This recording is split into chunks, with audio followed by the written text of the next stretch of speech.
広がる闇の中交わし合った革命のちぎり誰にも邪魔させるわけにはいかないから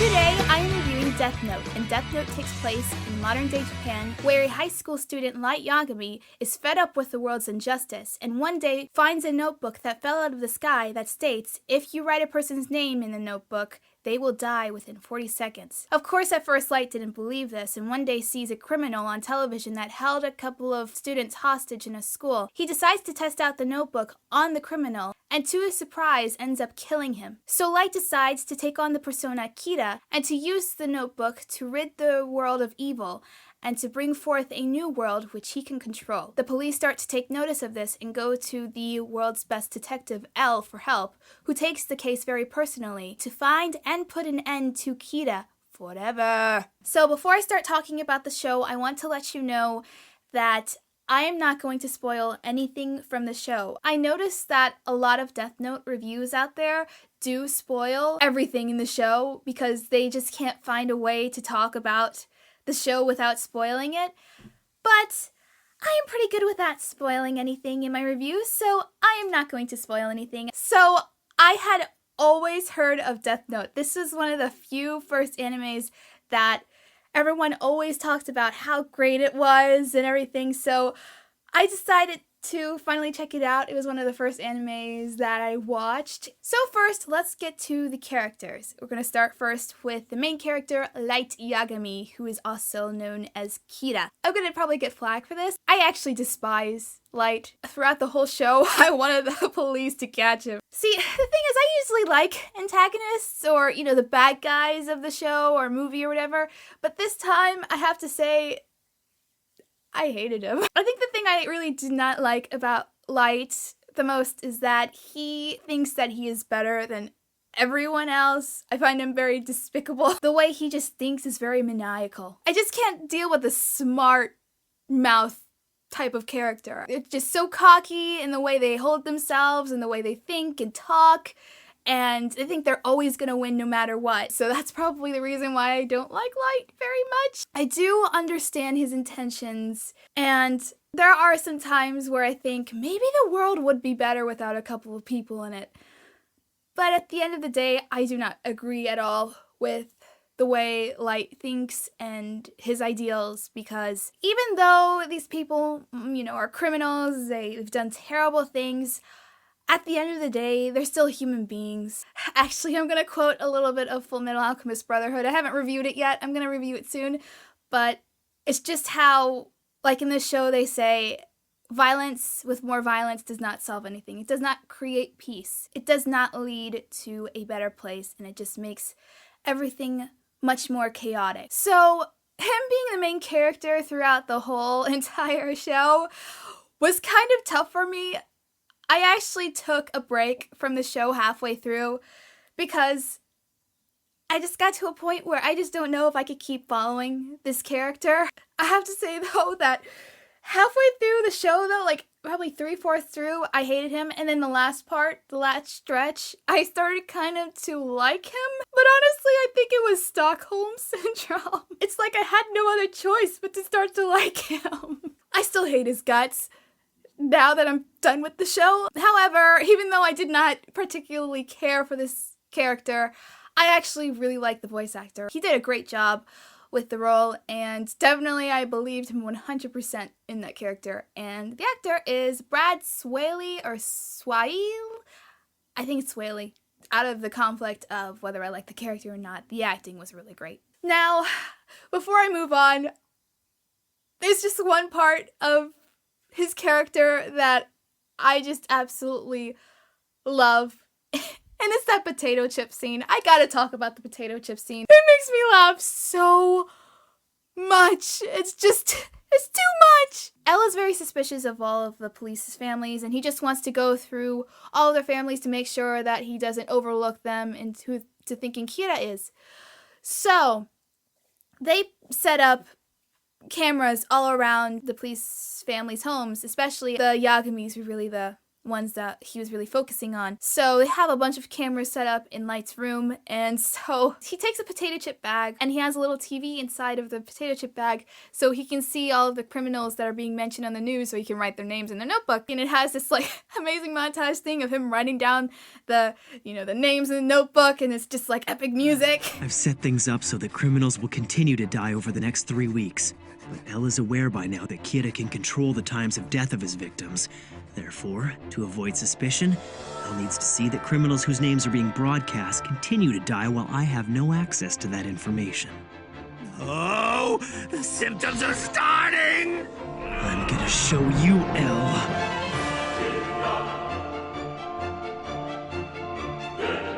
With Ryuk's information and my preparations, I can continue to kill criminals whose names are broadcast on the news, while masquerading as a typical high school student studying for his entrance exams.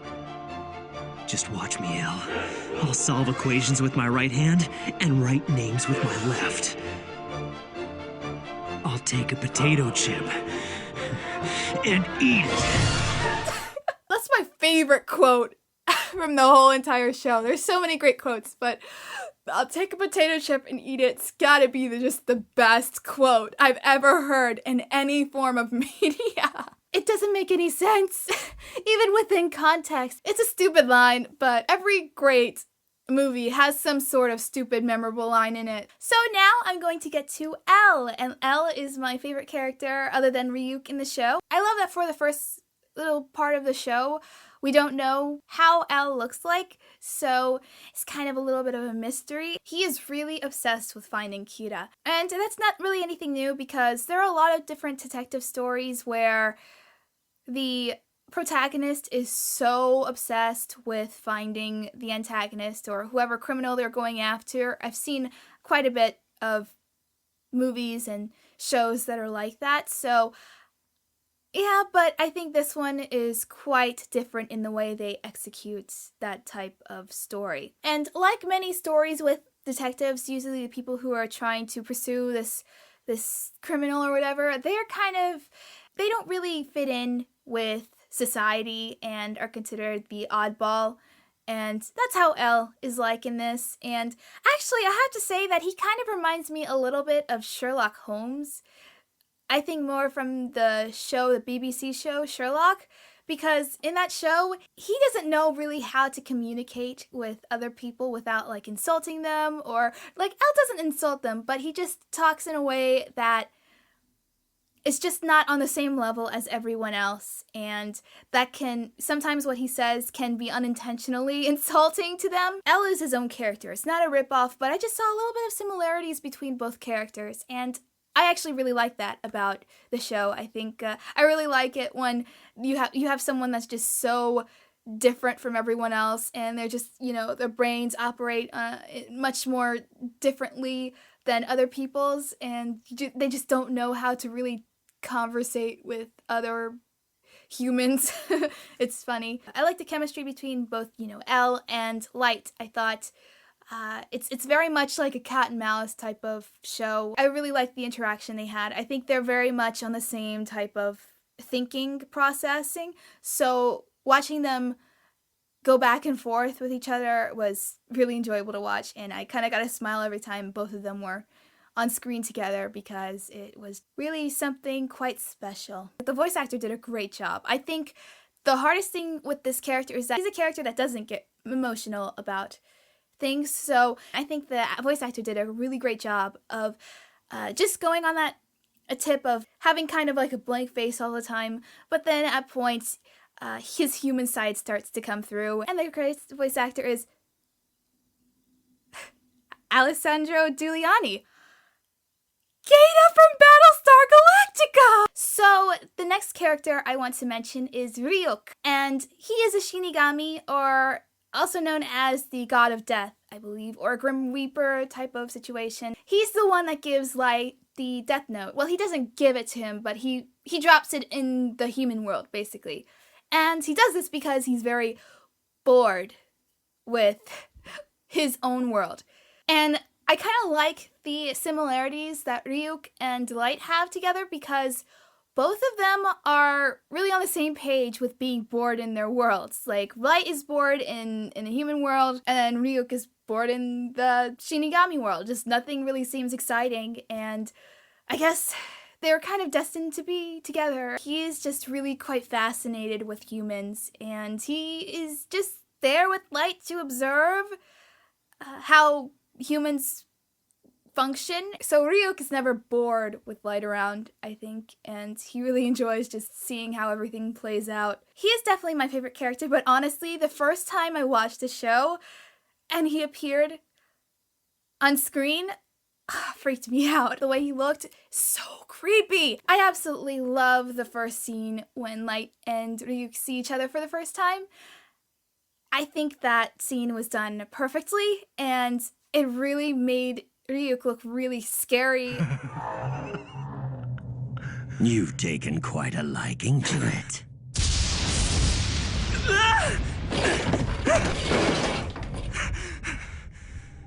No reason to act surprised.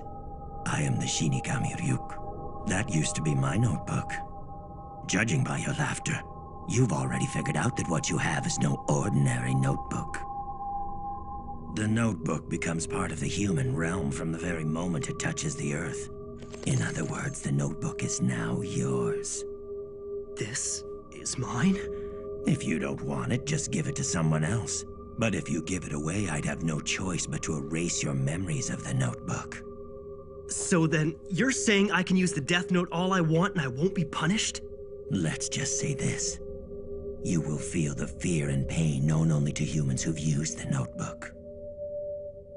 And when it's your time to die, it will fall on me to write your name in my Death Note. Be warned, any human who's used a Death Note can neither go to heaven nor hell for eternity. That's all.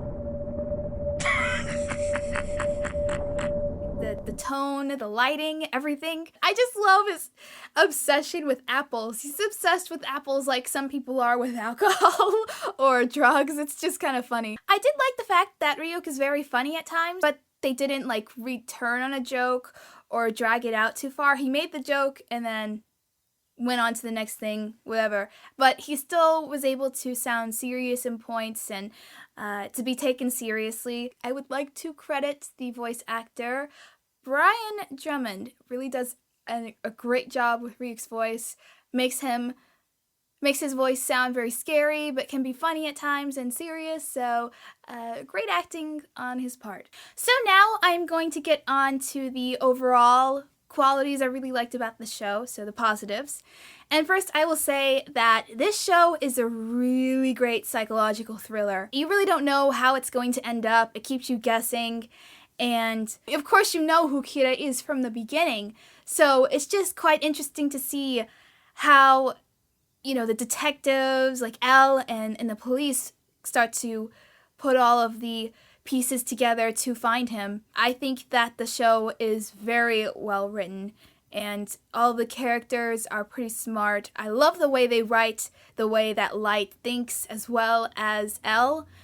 Very intellectual. Both of them are just so many steps ahead. Very impressive what they do and their strategies, their plans, and it's very complex and you really have to pay attention to make sure you follow, like, what's their plan. Great dialogue, a lot of memorable quotes, and well-rounded, you know, three-dimensional characters. I don't like Light, but he is a pretty good character, as well as L, and all of the characters in the show. The voice acting, all across the board, very well done. The art of the show is fantastic. I love the way they draw the world and the characters.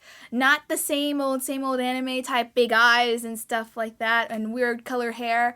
No, they draw them very realistically. I don't usually go really technical with animation, but the lighting of the show, it sets a really kind of interesting tone to the whole show, and I think that if they hadn't actually had the lighting this particular way, it would have a whole entire different feeling. I don't usually point out like, oh, lighting and shading and stuff, but I think they did a really outstanding job with that type of technical stuff. And speaking of technical, the animation, woo, really great. I think that morally, it really raises a lot of questions about what's right and what's wrong. Like I mentioned before, I don't believe that Light is doing the right thing, and I think it's really against humanity doing something like that. And then there are other people that feel that it is something that should be done, or that it is the right thing to do. So I think it can really bring up an interesting conversation with people on what is right and wrong. I think they did a really great job with the lore. There are so many rules to the Death Note. Sometimes it's very specific, and I think that's quite interesting, as well as the Shinigami world, which is very well designed. But I think that is a very interesting world, and I kind of would love to see maybe them do either like a spin-off in a manga or another spin-off animated show, more focusing on the Shinigami world, because I found it very fascinating. And speaking of the Shinigami themselves, are very well designed. Like Ryuk, I think, wow, just really looks great, as well as Rim. And the others you see, yeah, I really have to give it to whoever designed the Shinigami and the Shinigami world, because it's something very unique that you've really never seen before.